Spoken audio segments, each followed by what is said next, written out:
តើធ្វើដូចម្តេចដើម្បីវិនិយោគទៅលើផ្សារភាគហ៊ុនបាន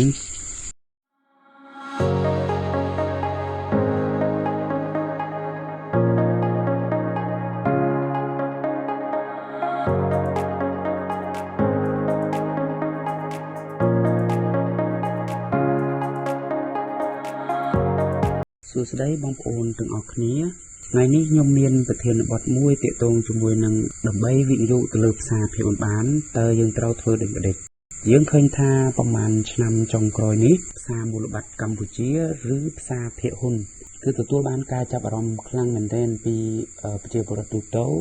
មិនថាមន្ត្រីរាជការឬក៏អ្នករកស៊ីផងដែរគឺមានការចាប់អារម្មណ៍យ៉ាងខ្លាំងទៅលើផ្សារភាគហ៊ុនអញ្ចឹងហើយបានជាមានបងប្អូនមួយចំនួនគាត់ឆ្ងល់ថាតើធ្វើម៉េចដើម្បីវិនិយោគទៅលើផ្សារភាគហ៊ុនបានឬមួយគេសម្រាប់តាមមនុស្សដែលមានលុយច្រើនឬមួយក៏មិនអញ្ចឹងគឺនរណាក៏អាចវិនិយោគទៅលើផ្សារភាគហ៊ុនបានដែរ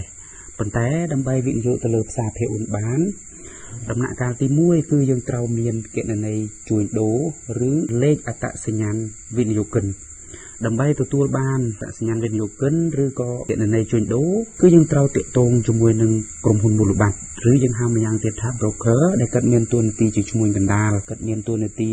បើកគណនីឲ្យយើងគាត់មានតួនាទីប្រឹក្សាយោបល់ឲ្យយើងតាក់ទងជាមួយនឹងការជួញដូរភាគហ៊ុនសួរថាតើ broker នៅណាតាក់ទងតាមណាអូខេគឺ broker ហ្នឹងគឺមានរហូតទៅ11ក្រុមហ៊ុនបច្ចុប្បន្ននេះមានដូចជា Asia Security SBI Royal Security ហើយនឹងក្រុមហ៊ុនមួយចំនួនទៀតដែលខ្ញុំបានរៀបរាប់អស់ទេខ្ញុំនឹងបង្ហាញនៅคลิปវីដេអូក្រោយអញ្ចឹងអ្វីដែលខ្ញុំចង់ណែនាំគឺសម្រាប់បងប្អូននៅតំបន់ដាច់ស្រយាលគឺយើងអាចតាក់ទងជាមួយនឹងធនាគារ Asia យើងអាចទៅដល់ធនាគារហើយយើងប្រឹក្សាជាមួយនឹងបុគ្គលិកធនាគារថាយើងចង់បើកគណនីជួញដូរភាគហ៊ុនអញ្ចឹងបុគ្គលិកធនាគារគេនឹងមានការប្រឹក្សាយោបល់ឲ្យយើងណែនាំយើងបន្ថែមហើយប៉ុន្តែសម្រាប់ការតាក់ទងធនាគារឬក៏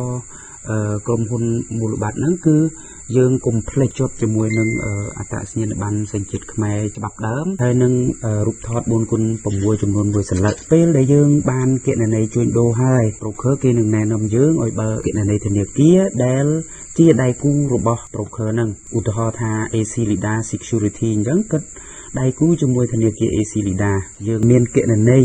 ធនាគារ Asia មួយហើយសម្រាប់យើងយកលុយទុកដាក់ដើម្បីយើងវេទៅទិញលក់ភាគហ៊ុននៅពេលដែលយើងមានគណនីធនាគារហើយគឺយើងប្រើប្រាស់ app អស់ហ្នឹងងាយស្រួលយើងប្រើដោយខ្លួនយើងនៅកន្លែងណាក៏បានមានន័យថាក្រោយពេលដែលយើងបើកគណនីធនាគារបានហើយយើង download app ធនាគារហើយនឹងមួយទៀតគឺ download app CSX Trade ដើម្បីយើងប្រតិបត្តិការនៅលើទូរស័ព្ទដៃយើងផ្ទាល់បានឬមួយក៏ដើម្បីយើងប្រតិបត្តិការទិញលក់នៅលើទូរស័ព្ទដៃយើងបានដោយងាយស្រួលប៉ុន្តែមួយចំណុចទៀតនៅពេលដែលយើងមានគណនីជួញដូរហើយនៅពេលដែលយើងយល់ពីវិធីសាស្ត្រជួញដូរហើយគឺយើងត្រូវសិក្សាបន្ថែមថាតើពីការប្រើប្រាស់ app CSX Trade ហ្នឹងថាតើគេ trade របៀបម៉េចជាមួយនឹងអាចថាឲ្យ broker គាត់បញ្យល់យើងដើម្បីងាយស្រួលសម្រាប់យើងប្រតិបត្តិការដោយខ្លួនយើងនៅកន្លែងណាក៏បានប៉ុន្តែជាការផ្ដាំផ្ញើរបស់ខ្ញុំគឺការវិនិយោគទៅលើភាគហ៊ុនគឺវាមានហានិភ័យអញ្ចឹងមុននឹងយើងវិនិយោគយកលុយរបស់យើងទៅវិនិយោគឬក៏ទិញភាគហ៊ុនរបស់ក្រុមហ៊ុនណាមួយចង់ឲ្យយើងសិក្សាស្រាវជ្រាវបន្ថែមឲ្យបានច្បាស់មុនសិន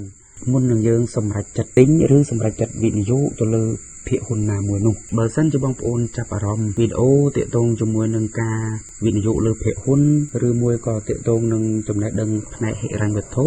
កុំភ្លេច Subscribe Channel YouTube នេះផងឬមួយក៏មានជាចម្ងល់អ្វីចង់ដឹងពីអ្វីទាក់ទងជាមួយនឹងការវិនិយោគអាច comment សួរនៅខាងក្រោមបានអរគុណសូមជម្រាបលា